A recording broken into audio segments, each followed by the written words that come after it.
and welcome to this week's episode of Tired and Thriving, a podcast recognizing just how tired and exhausted we all are while discussing ways to still thrive. I'm your host, Samantha Gray, and this week's guest is Kelsey Wooley. Kelsey is a storyboard director and comic artist and has worked for IP such as Santiago of the Seas, Loud House, Casa Grande, and currently Baby Shark. Thank you so much for sharing time with me, Kelsey. Hey Samantha, it's wonderful to be here. It is my first podcast, so Let's make it nice and easy for you by grilling you with a ton of questions. Okay, sounds good.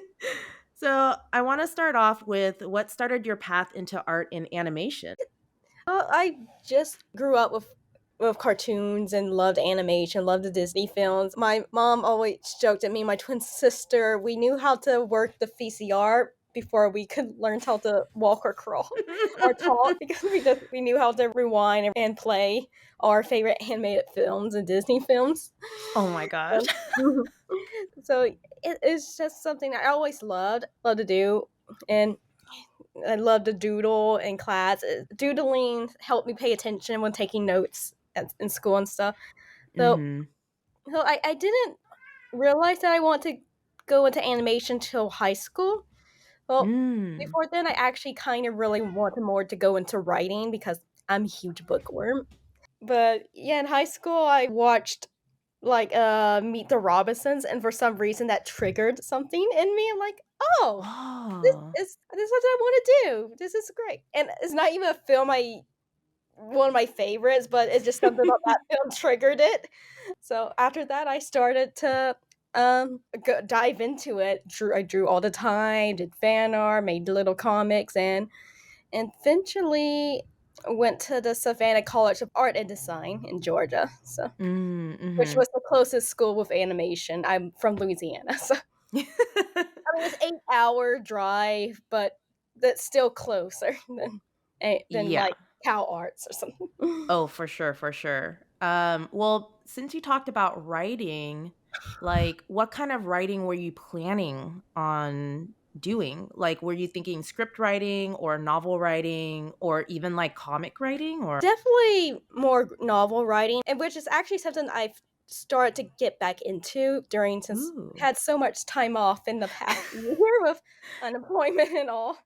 Yeah. So used to write tons of fan fiction and fiction and make my own shorts and making short stories or writing for classes and stuff. And I took definitely wanted to make like middle grade books. Those were always my Mm. favorite. So like Percy Jackson age, or especially what my biggest influences growing up were with the anthropomorphic characters like Redwall, the Different Mice trilogy, right? All that fun stuff. Guardians of the Galaxy and stuff. Warriors, I grew up with those, so I want to write something more in that animal fantasy genre. Oh, nice. Yeah. Is that what you're currently working on now? Something in that Yes. genre? Mm-hmm. Ooh, awesome. Well, before we get into that, Mm-hmm. um, knowing that animation is our full-time job, in what ways has animation helped you thrive and not thrive? Animation was no, that's a tough question. Well, I think definitely I think definitely, I'm grateful for the productions I have been on, especially Santiago Seas was my first Mm, TV production, and I am so grateful it was my first because it was so well ran, everybody had fun there, and I felt they gave everybody room to grow into what they wanted to do. So yep. I started out as storyboard artist in season 1, and then when season 2 came around, I winded up getting my first director role into it, right? And lots of Yay! other, yeah, and I loved it so much. But they also let like people in season 1 who were in production, some of them in season 2 got to write their first episodes because that's what they Oh, wanted to do. Or wow. some revisionists got to be moved up to board artists, and so it was just a production that really helped you thrive. And I Mhm. felt that I really got to show my voice, especially when I got to be direct and stuff. I got to help with story choices, like what would work, what we could change to make it work, and I felt my opinion was valued. And it really helped my self-confidence working on it. So animation has helped me find my voice in that way, Mhm. but animation has also shown me that I can get too laser focused on stuff, Yeah. especially in the last year when I didn't have full-time work. I need to find other stuff because when I'm on a project, I put all my energy into it. Right. Yeah. And I realized that maybe it's not healthy to do that. It's you have to and I can't help I get hyper fixation, like fixated. But I like no, you could divide your attention up. You could divide it up for other stuff. And I'm trying to this with my new job to try and do that. Like make Yeah. sure, okay, just do your work and get home and work on your story. All right. Mm. Do some doodles, read, just do some other fun stuff. So Yeah, definitely. I thought you mhm, brought up a really great point, which is it's so nice cuz I've also been blessed with some like really well-ran productions that have also given me chances to like move up and mhm, um I think it's so amazing when your first job or like your first time going into a leadership role is mhm, actually in something that can actually nurture that and in a way it's like your own like leadership training. mhm, Yeah, because there's so many productions you'll hear about it where like we'll have friends who it's like, oh, they got promoted to director, but literally it's because the other director left. There's nobody else to look at. Everybody's relying on that person. It's their first time doing it. and I really was afraid that might happen to me because, like, it was my first time in a management prediction. We were halfway through the season, and I even like when they brought me in and asked if I could do it. I like, could I have a day to think about it and talk to the other directors and Mhm. stuff? And they were kind of yeah, sure, sure, take the time you need. And so I just talked to the other director. They said we will help you when you need it, and they did. They did. So, and even like the line producer like called me the next day. And like, are you okay? You sounded so nervous. And then you don't have to say yes, you know? So, Yeah. yeah, because that is a big concern. There's so many horror stories. But when you have a product that gives you a support system, like, Mhm. and it's a really big blessing. A huge And it really blessing. does help you blossom, learn about with the role and stuff. Oh, definitely. Well, speaking of directing, what was your path getting promoted to storyboard director on season 2? Nothing really wasn't really that exciting. Like we were halfway through the season, and one the directors left for some health reasons, and since at that point, I was a storyboard artist in season one. I've been working on season two, so I knew the show very well, and Mhm. at that point, so think it was just easier to bring somebody who knew because every show has all this. They have stuff they could do on it, and their limitations and stuff. Mhm. Especially in CGI, like we can only have this many characters in the shot. Got Yeah. only this many backgrounds. Where's this background at? Now, I know we used this background before, and all. So I knew all that. So it made sense since out of all the board team, I was the most experienced already to bring me on to direct. Mm. Right. Were you the only one from season 1 who came back for season 2 or Oh no, there were a few people like okay. there were a few revisionists that came back and were board artists. A few Okay, but production you were people. like board artist like through season 1 Hmm. and yeah, which is great that they and were you like did you tell people that you were interested in directing or was it something that they were just like here's an opportunity and you know? I think, like, a few weeks before they knew the director was leaving and were, like, trying to gauge if I was interested. Yeah, like, they bring me like, the storyboard supervisor brought me into a Zoom meeting, like, "Oh, yeah, I just wanna check in on all the board artists, see how you're doing." And out of curiosity, have you ever thought about, if we get season 3 or something, would you want to move into directing? And so I'm like, "Oh, yeah, that'd be something cool to do." Didn't really think about it, but yeah, that would be fun. Like, "Okay." Eh, okay, and then didn't hear back for, like, 2 weeks and just forgot about it. I just thought they were I was kind of oblivious. I Mhm. think in hindsight, they were hints that they were thinking about doing it, but it didn't cross my mind because, well, at that time I was trying. My goal was just to be able to board a Pepito episode of my favorite character into it. So that was my laser Oh my focus. I wasn't gosh. caring about anything else. I love that. And then the next week they promoted director, so I couldn't board that episode. I'm like, no. Oh So no. they switched the schedule around so that I could direct it instead. So I still want to lose it. That's great. That's awesome. And that really shows how much it's like, again, you just had such support from that production because, Mhm. like a lot of productions wouldn't even do that for somebody else. They'd be like, well, we already, we're not going to move around episodes for you or something. We know the horror stories. Anyway. So many more stories. Yeah. So, oh, that's so great. Like it really is special when you're on such a production that listens to the artist like that, and like Mhm. actually care about you. Well, has your experience stayed pretty much in kids content or have you ever ventured into like teen or adult animation? Also, at least for TV, it's mostly been for preschool. School, Oh, so, preschool. Mhm. yeah, I've done, yeah, well, preschool and bridge. I think the shows I've been on have actually been considered more bridge than action. There's preschool, bridge, and then kid. So mine was kind of more to bridge, but I think everybody just calls it preschool just because it's easier to remember. But Yeah. y but, I mean, I've done, comics for Loud House. Haven't worked on a show, but, I've done several comics for the different graphic novel volumes and for Casa Grandes as Mhm. well, so and I've done, some stuff for like freelance for smaller indie projects I've done that are more geared towards kids. Had my first experience in boarding for adult animation for a pilot episode for a very adult animation. Yeah, Were right you like out the covering your eyes? You were like, "Oh my gosh."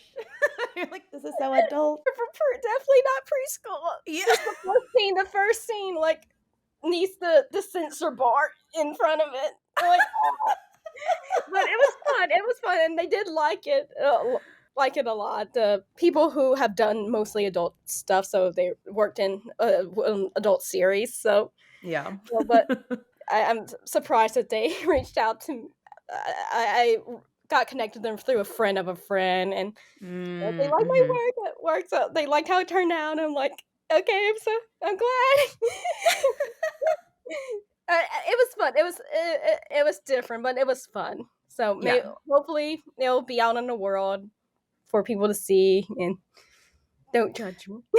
Oh my gosh. I mean, I've been an adult like basically my whole career, which is why I'm Mhm. like kids content. I'm not used to the terms preschool and bridge because I've never really like worked in there. But there is no judgment because I've had to draw some pretty adult things.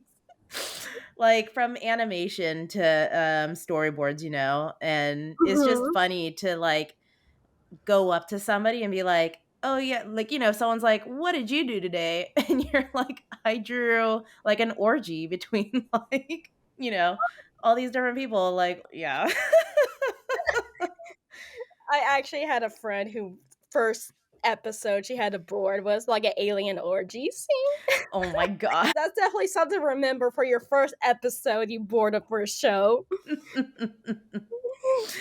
Amazing. Well, what is it about like preschool and bridge that makes you want to stay there, or is that something that has been kind of like the only opportunities that have come up mostly? I mean, I think it's just the ones that mostly turn up because Mhm. I mean, once you have like a portfolio of good bridge stuff, like for a certain like category, like then some other shows in that category go like, oh, you did a good job here. Do you want to work on that? And is one like being pigeonholed into a certain category, which I don't want to be. I enjoy doing preschool shows. I think they're cute. I like drawing cute stuff, but I do want to has some experience drawing more series for older kids Mm, and mhm. maybe and some adult anime. So though I like to draw stuff that it's cute, so I'll probably be more into kids stuff unless it's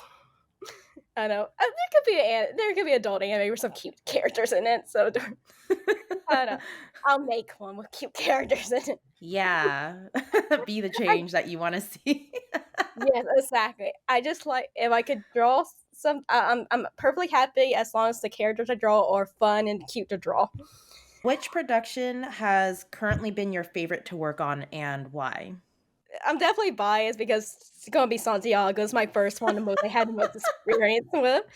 But well, I found stuff to enjoy with every productions. Santi's probably gonna still my favorite, but I was at Oddbot and did Action Pack, and I learned season one of Action Pack, which is another bridge CGI show similar to Santi, but with superheroes. It's on Netflix, so season Mhm. one, and that was definitely a more chaotic production than on Santi, but I did learn a lot. I started out as revisionist and Yeah. on that one, and then moved up to storyboard artist throughout the season, and it was very action heavy show. All lots of the people came from more action focused shows like Avatar, like Korra and Avatar, and so they wanted to put that into this show. So I did learn a lot, even if it was a very high paced production. But part of me kind of wishes I could have started out as a revisionist on season one of Santi because I learned a lot, but I felt I improved the most when I started out as a revisionist on Action Pack and then got to learn under the director there and then got to see how all Mm. these more action experienced board artists did their boards. And then when I moved up to storyboard artist, I could it was easier. It was a smoother transition, and then I think that helped me because revision has always worked more with the director than the storyboard artist. Or and I Yeah. think that experience helped me when I became a director myself because I knew what to look out for and all that. Well, if there was a show that you've worked on that you wish the content could have kept going or like, kept getting picked up, what show would it be? I feel like I know, considering what you Yeah, talked about, but you know I'm bi. You know what I'm gonna say. well, Wait, I'm gonna say 6 seasons of Santiago and a movie and a Pepito spinoff that I share run. I yeah, call you're dibs. I like call dibs. No. you're gonna demolish the 6 seasons of directing, and then they're gonna be like, "Whoa, you're like so great. You get to show run the spinoff," and you're like, "Wow, me? Whoa, me? Who knew? I guess yes, I'll do it." Oh Yeah. my gosh. Well, can you like describe this character though? Because like I'm sure people who are listening have not watched or like, there must be people who haven't watched Santiago of the Seas. Who is Pepito? Yeah, I'm sure there are many people under the age of like I'm not yes, but yeah. Yeah, Pepito is just one of the villains that gets introduced in season two, and he's this cute little fawn trickster character there who voiced by Robin DeSuze, who is a Broadway singer. So he Oh has to sing in wow. the episodes, and he's just so funny. I love his, Robin DeSuze is a wonderful voice actor, and that was his voice for as far as I know, his first time voice acting. And every time he does a recording, he put his stuff into the boards. We had to do acting passes. We had to do acting passes, so the character will match up with like how lively the voice acting is for Oh it, my which is my gosh. favorite thing to do. I love doing the acting passes. This is my favorite thing as director. Mhm. Definitely. It's just a fun character. I loved all the villains in the show, but villains are so much fun. I like drawing. Like, it's fun to board out mean characters. I love that. I mean, yeah, everybody has like I mean, why is so many Disney villains? I don't know, something about villains. I think it's that thing where like they get to act more like flamboyant and are able to be so opposite of what the main character is, who is usually supposed to be like, this is the role model, or not even the role model, but it's like somebody that you're like looking up to, or right. Mhm. So Yeah, I don't know. especially in preschool and bridge, the lots of the heroes they have to be role models. So Mhm. especially the main like the main character, you have to make sure that main character is a role model. Maybe the sidekicks has a leeway with. That's why out of the heroes, Tomas was my favorite because he's the silly, goofy cousin, scaredy cat. So we could have fun torturing him. Like, we could go off. But with the villains, yeah, they could be mean. They could do the angry eyebrow. So great. The villains just there's lots of charm to a good villain. Yeah. There's charisma, lots of it, it's just fun. If I could ever voice act, which I'm a terrible voice actor. The only thing I did scratch for on the show are for animal noises. So, yeah, but if I could get to play a character in a show, I would love to be a villain because that would be so much fun. Oh my gosh. Yes, I can see that for you. I see that in your future. Putting it out there in the universe. Well, back to you being a director real fast Mhm. and, being in such a leadership position. What was something you didn't expect after taking on and doing that job? What I didn't expect is just a lot of it is communication. You got to make sure you're always on board, checking in with the people on your team, the storyboard artist to production. I Mhm. had over my desk like a whole roll of sticky notes, each with like which episode is to ship, what's high priority, who to check in on, who's pitch just coming up. So it's just definitely a lot more meetings, and you're also just drawing as much. Though I hear different stuff. I hear some directors don't draw that do their own revisions very much, but I was helping the team revision as much as I can with doing helping out with cleanup and acting passes and redlining stuff for them and all, Yeah. kind of dividing up the work so they weren't Mhm. overwhelmed. Well, I think just learning how to communicate more, especially when you start out as a board artist and it's more easier to talk with the other. It's a lot more casual talking with the other people on the board team. Like, oh, you're working on that. Oh, I wish I had more time on this. But when you Mhm. become a director and you're kind of their boss, it does it makes it less easy to talk. I mean, I try to make it.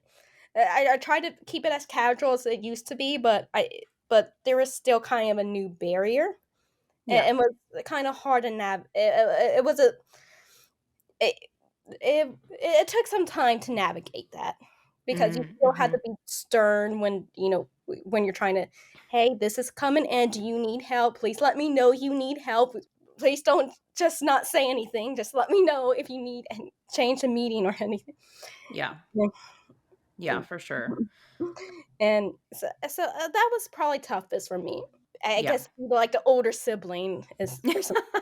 That's a good way of looking at it, yeah. But I like to think that by the end it got better. Yeah, Mhm. and I'm hoping that if I go back to directing, I will have be prepared. I'll be mentally prepared for that and stuff. Mhm. Mhm. Hmm. Well, let's shift to how did you get the opportunity of doing comics for Loud House and Casa Grande? Oh, that was back in season one of Santi when I think uh let's it was which was around 2018. Okay.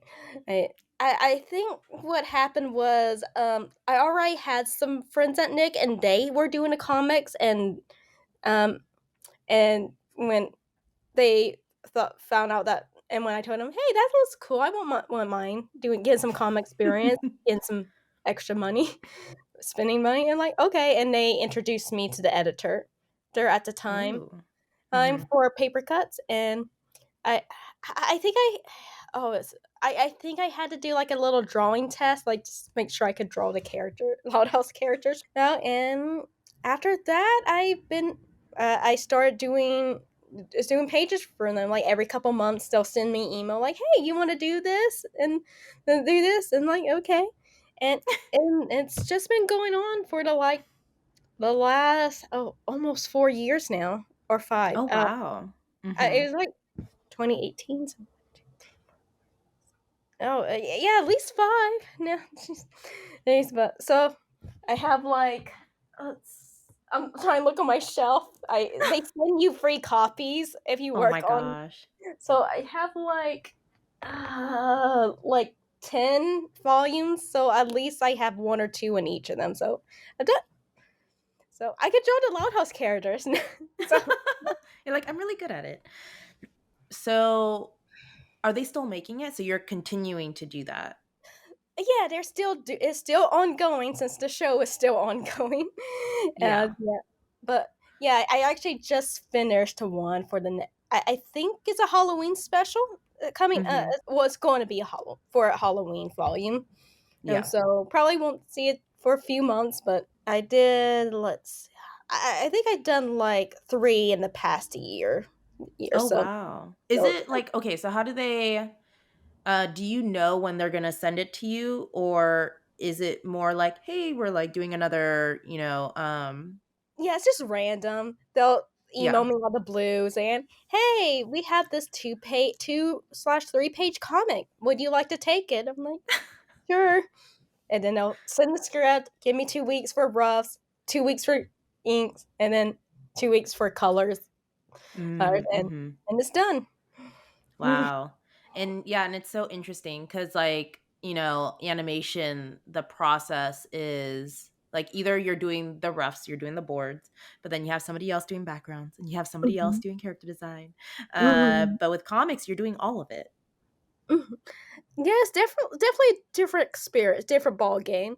But I enjoy it. It's kind of relaxing, especially once I like doing the cleanup and making it look pretty. And Mm-hmm. technically, we don't have somebody else could do the colors for us, but I always like to do the colors. I just like being in control. I have a problem. Feel that is common with like a lot of storyboard artists and directors. Yeah, Like, I'm trying to fix that. we just really like seeing it a certain way and we want to make sure it gets there. Exactly, exactly. Yeah, and it's always that balance too, right? Especially as director, where you have to be like, okay, I wanted to do it my way, but you also have to make sure you're not like overstepping your crew's like own ideas, or even like trying to have an ego about it, where if they bring up even a better idea, that you're not like, no, I can't let them overshine me or something. Like, you can't think like that.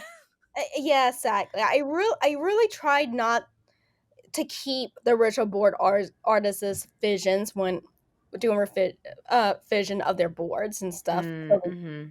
And the only time I really stepped in and was to help, like some had trouble with action sequences, uh, so I Mm. would usually have to help out. Like usually the climax is when there's a big action scene. Yeah. I mean, do some heavy revisions on that. But I try to bring her in and like, hey, this is why it doesn't work this way, but we're going to this is Mm. what we're going to change and why we're changing, and to make it more Yeah. of a learning experience. Yeah. Definitely. Mm-hmm. And Mm-hmm. I do think the board artist, she was very grateful, and I'm for it, so which I'm happy Yeah. for whenever I sat down and showed her, because action is hard. Right, you have to, especially when there's a lot of characters, and sometimes there's a lot of characters moving uh, around. yeah. That's I was tough. lucky because of act. Like I said, my time at Action Pack really helped nail in how all these Mm-hmm. action scenes, and so I was grateful for that when I went to for that purpose. So Yeah, definitely. Were you like one of like were all the storyboard artists on Santiago experienced with action, or were you like one of the few that were experienced in action, or like even the other directors, do you feel like? I think the other directors had definitely had action experience, and there Mhm. were a few board artists that were pretty good at action. Action, no one he came from Akipo, and Oh, People the yeah. Wonder Beast, so Laws of Action there, and I think he worked on a this a revision of a Deadpool movie, maybe. Oh, wow. Yeah, one Mhm. the, like, direct to DVD, I guess, or direct to streaming now ones that I was gonna say direct to DVD, I'm like, "Oh, do they still do those?" No, I okay. know. But In some ways, you're like, "Oh, I wish they still did that," because then when they pull a show off of streaming, there's nowhere to see it anymore. I know, as if Santi ever I mean, I bought most of the episodes on YouTube, but if they ever get DVD set, I'm getting it just in case because there because I've heard of, like, iTunes taking away episodes that you bought for canceled series. Yes, No! yes, and that scares me, so That is super scary. like, you bought that. You Yeah, that's wrong. it should Oh, be that's wrong. illegal. I don't know why. Illegal. It Jail should time. be.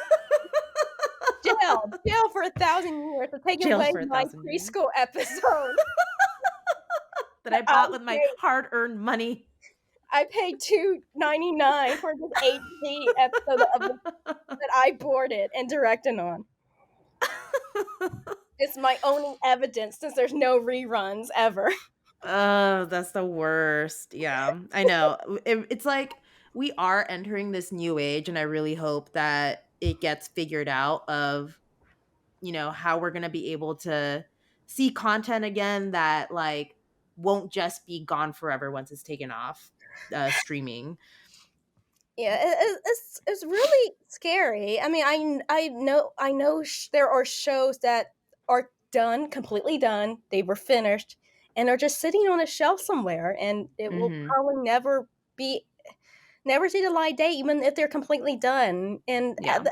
it's really sad because you put so much effort and blood and tears and time of your life into making something, and you'll never and some people will never get to see it even Yeah. though it's just there.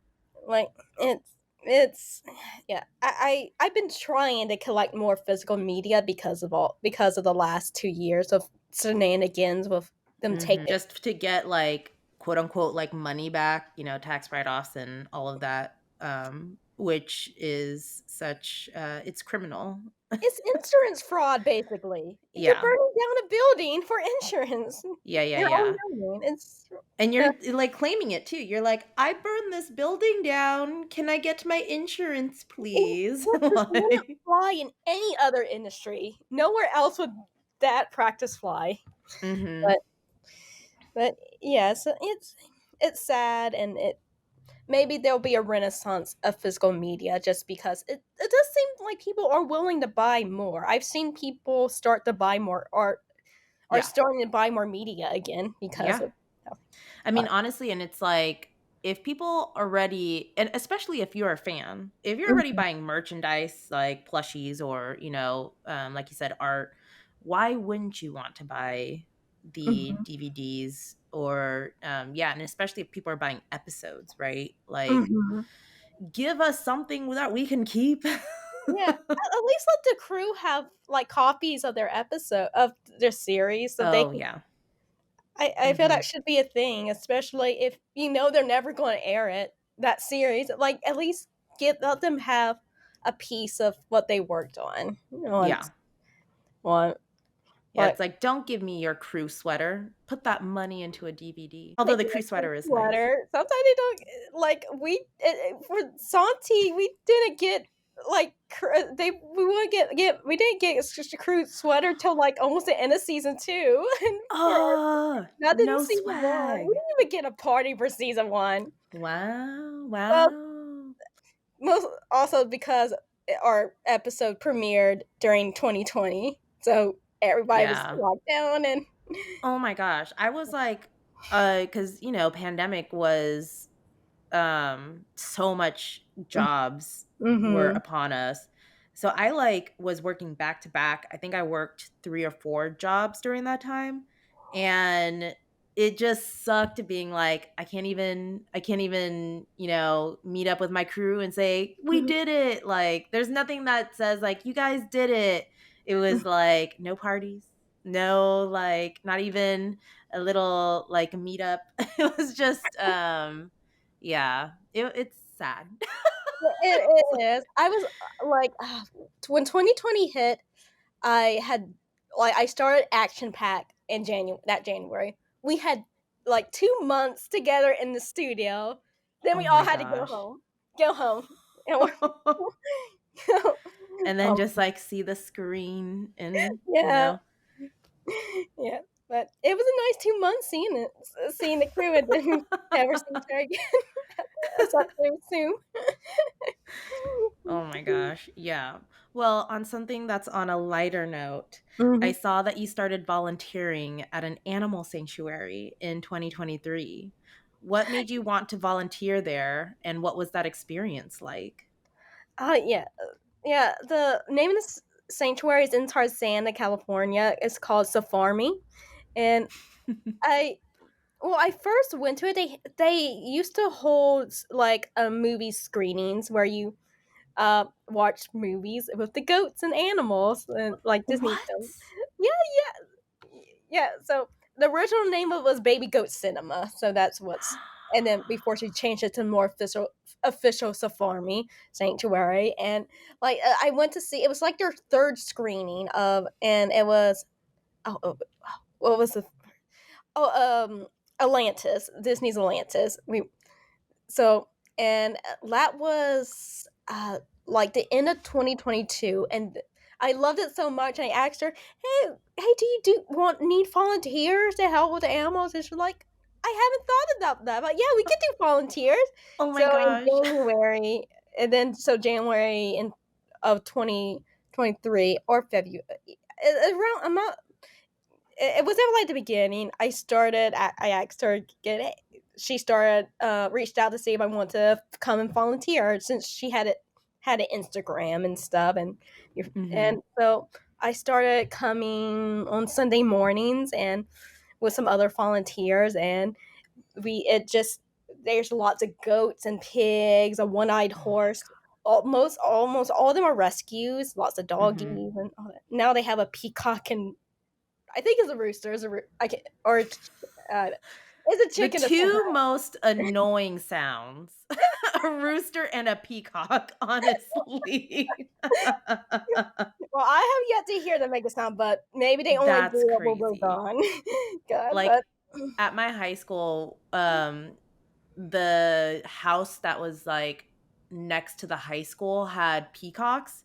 And so like every time you'd hear them and they'd be like, oh my gosh, I can't even think of the sound right now, but it would be so loud. You hear it across the campus. It's like oh my it was god, just like, there they go. There they are. Those dang peacocks, like, just just strutting going around like off. they own the place. And they would like always jump up into the trees. Like that Mhm, neighbor had these huge tall trees, and you just see them like sitting up on the branches. And it's so funny because you're so used to seeing peacocks like on the ground. mhm. So it was like, whoa, how did they get up there?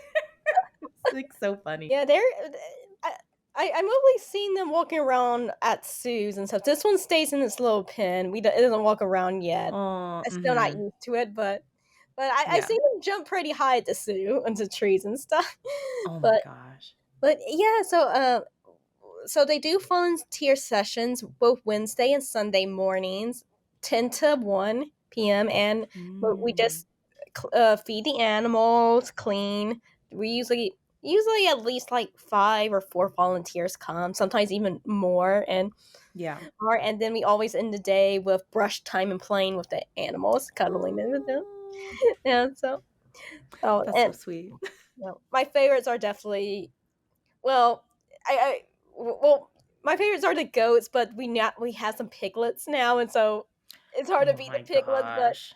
but they're really cute, and they love to cuddle your lap. But I love the goats are really sweet. I have a soft spot for the. We'd keep the female goats separate from like the males, so they had different pens because we don't want accidents to happen. Yes, happen. yes. But I like I have a soft spot for the teen boys, the little teen boy goats, and I think. I try to make sure they get as much attention as the girl goats Yeah. goats do, and I think lots of them have start to bond it with me the most. Well, so there's one like Jules that follows me around, and he's always headbutting the for pets and brushes and attention. It's really Oh it my makes me gosh. happy. So cute. That is super adorable. I love that so much. Mhm. If they ever need more volunteers, They're maybe always people. welcome to. So just reach out to Safarmi Sanctuaries on Instagram. Shoot the DM to Tyler and Awesome. and really Get in come touch. and Start play with start the pet goats. play with the goats. Mhm.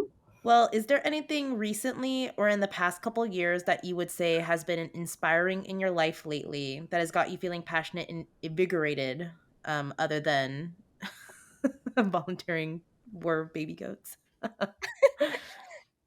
Well, the goats are good and are a big inspiration, but I guess also a big inspiration is in 2020. My twin sister had her first child, my little niece Emmy. Well, Amelia, but we could call her Emmy. Mhm.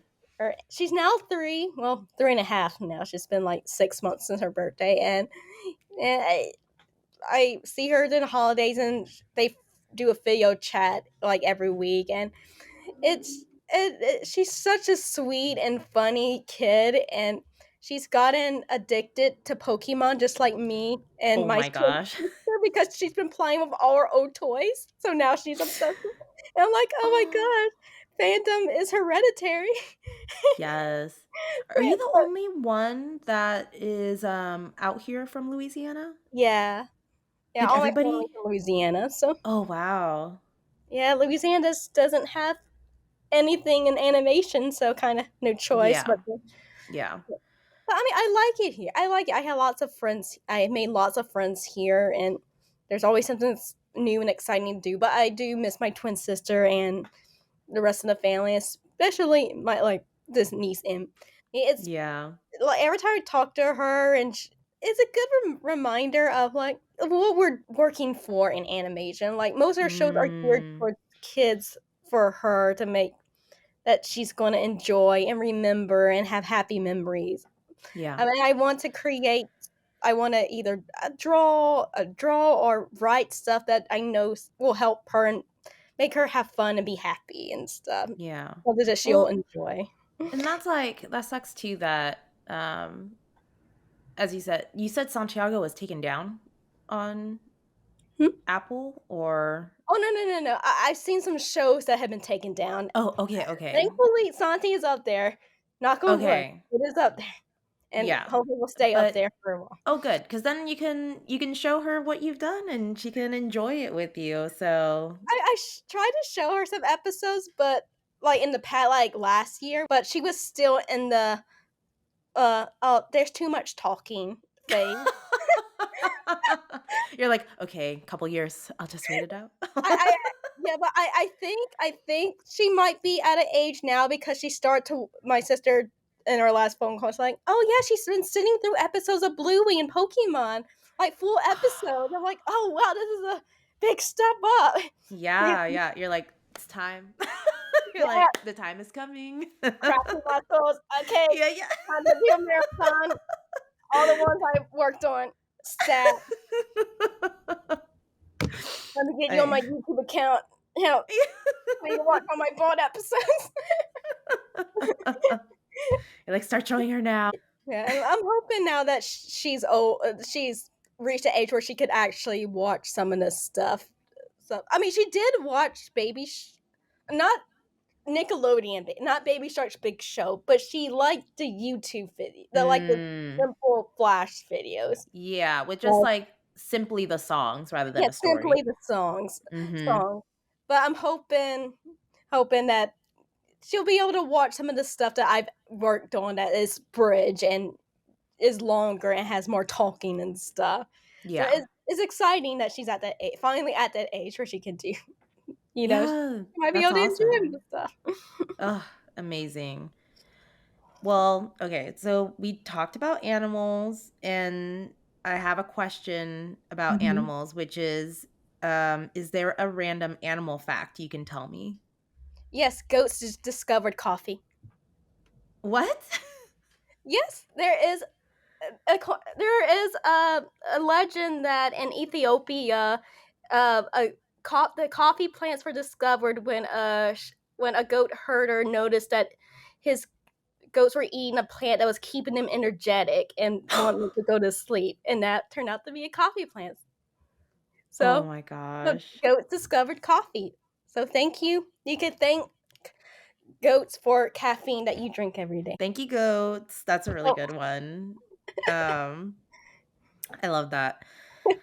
As part of the episode, I like to pull out a tarot card because who knows, maybe you need to hear it today. okay. I'm using my Aquarian deck. Uh, it's very pretty. Do you like tarot? I am interested in it. I but I don't know all uh, how it works and stuff. But Yeah. I've And gone then to I'm like, I actually am gonna give you a whole lesson. Just kidding. Like this whole podcast is to give you a lesson. But no, yeah, it's really fun. And I'll go over what we're gonna do right now, which is so I'm just shuffling the cards, and you just like while I'm shuffling, you just tell me when to stop, and then okay. I'll stop and pull the top of the card. Now, Okay.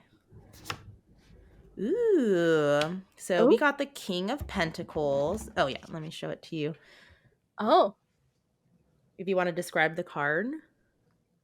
oh! It has a guy with a pentagram and a red bull devil thing behind Yes. him. So Well, it is a bull because bulls are strength because Wall Street has the bull. So it's like bull does represent money. okay. Um and so the pentagram coin is, yeah, it's a coin. So let's see. Knowing that like what do you feel about it in terms of, does it invoke any kind of emotion or does it make you think of anything in particular when you see it? It makes me think the bull's spying on the guy. He's just leering on his shoulder, like what? Like trying to find out what he's doing. He's just about to. He's sneaking up on him. He just sneaking up on that guy. Let Gonna me steal pull his up coin. the king of the coin is actually okay. So I'm gonna go off of memory. I've been trying to be better about like not looking at descriptions, but it means like you have either you have your finances in order or you're getting it in order, like you're very like in control of that. And it's interesting that you say that the bull is like spying on him because like it's not maybe not spying, but I would say it's supporting him. I don't know if that relates to you at all or like if you feel any relation to what I'm describing. I guess there's a good means there a good support system help to help with Yeah. finances. I guess it could imply. I definitely know that I got a new job. Finances are going to get a little bit more stable, and Mm-hmm. and I do have a. I like to think I have a good support network if times fall. Good, lots of friends and good roommates and family if need be. So Yeah, yeah, yeah. so So, yeah, but there's something about like this guy, the king. Um, he's kind of looking off in the distance. He's not exactly looking at the money that's in front of him. Um, and it makes me wonder if maybe like yes, you're getting that abundance, but you're looking towards the future of like, what am I like? Yes, I'm getting this, I'm getting my finances right now. It's great, but you're also planning on what to do next of that does like, make sense. Mhm. Yeah. So I guess for the listeners, this week, if you want to, if you are getting abundance, or if you are, finding some financial freedom, make sure you're looking towards the future. And well, especially if you're in animation, Yeah, you need to yeah. be prepared. And just like make sure that you know uh that you have some, well, not make sure that you have some support, but know that you have some support behind you, whether it be a friend or a family, or even like your employer that's Mhm. financing you with the monies. Yeah. So yeah, but just yeah, keep looking towards the future and getting prepared in that readiness. So Yeah, especially this for if certain stuff happens over the summer. So oh boy, I know. yeah, Like we really gotta. yeah, I'm already been like, I'm so thankful for this. I've become like, yeah, I could start saving up again for when that one thing might That happen. one thing might happen. That one Mhm. looming thing in the distance. I'm like, Oh boy, the summer's gonna be fun. go to your guild meetings, everyone. Animation people listening, go to your guild meetings. If you're in the union, please go to the guild meetings. We FYI, need everybody there. wink, wink. Wink, wink, nudge, nudge. Well, thank you so much, Kelsey, for being here and talking with me. Is there anything you want to promote about yourself? And is there somewhere you want people to find you? Well, mostly people can find me on Instagram. I post lots of art there, or the dying platform known as Twitter. I am never calling it by the other name. Yeah. Yep. It's Twitter forever. Mhm. Mhm. and um, and I'm very grateful to have been here, and this was a great first podcast. yeah, Yay! I hope it wasn't too I hope I wasn't too hard on you. No, no, no, no. You were great. You were great. I thought I was the uh, one stuttering most of for most of it. oh, no, you're good. It's always nerve-wracking, like the first time uh being interviewed and doing any kind of, but our voices deserve to be heard. So Mhm. sadly, we are at the end. Thank you so much for tuning in. If you enjoy this podcast, please follow or subscribe. You can also follow Tired and Thriving on Instagram at Tired and Thriving, all one word. There you can reach out, give feedback, or maybe let me know how you've been uniquely thriving. You can also reach out through email at tiredandthriving@gmail.com. Thank you again, and I hope you all have a thriving week. See you next time.